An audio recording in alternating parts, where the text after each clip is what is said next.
Sir constitution ಪ್ರಕಾರ ಯಾವುದೇ ರಾಜ್ಯದಲ್ಲಿ ಒಂದು ಮುಖ್ಯಮಂತ್ರಿ ಇರಬೇಕು. ಈ ರಾಜ್ಯದಲ್ಲಿ ಇಬ್ಬರು ಮುಖ್ಯಮಂತ್ರಿಗಳಿದ್ದಾರೆ. ಇದು ಒಳ್ಳೆ ಪದ್ಧತಿ ಅಲ್ಲ. ಅದು ಸದನದಲ್ಲಿ ಹೌಸ್ ಇರಕ್ಕೆ ಸಾಧ್ಯನೇ ಇಲ್ಲ ಅಲ್ವಾ? ಮುಖ್ಯಮಂತ್ರಿ ಒಬ್ಬನೇ ಇರ್ಬೇಕಲ್ಲ, ಇಬ್ಬರಿದ್ದಾರೆ. ಆಮೇಲೆ ವಿರೋಧ ಪಕ್ಷದಲ್ಲಿ ಒಬ್ಬ ಮುಖ್ಯಮಂತ್ರಿ ರೂಲಿಂಗ್ ಹೆಂಗಾಗುತ್ತೆ? ಸಾಧ್ಯ ಇಲ್ಲ. ಇದು ಟೆಕ್ನಿಕಲಿ ರಾಂಗ್ ಅಂತ ಅವರು ಅದು ಎಲ್ಗೋ ಗಂಭೀರ ಆಗ್ಬಿಟ್ಟು 2.5 hours ಚರ್ಚೆ ನಡೆದ್ವಿ.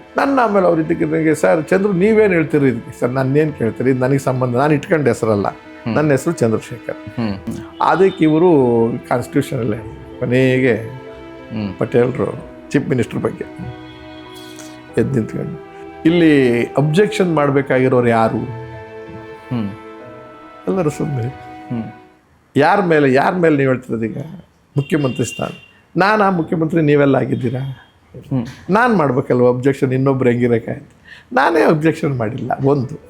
ಎರಡನೇದು, ಒಬ್ಬ ರಾಜ್ಯದಲ್ಲಿ ಪರ್ಮನೆಂಟ್ ಮುಖ್ಯಮಂತ್ರಿ ಸಿಕ್ಕಿದಾರೆ ನಮಗೆ, ಅದನ್ನ ಯಾಕೆ ನ್ಯಾಯ ಮಾಡೋಕ್ಕೆ ಯೋಚನೆ ಮಾಡ್ತಿದ್ದೀರಾ?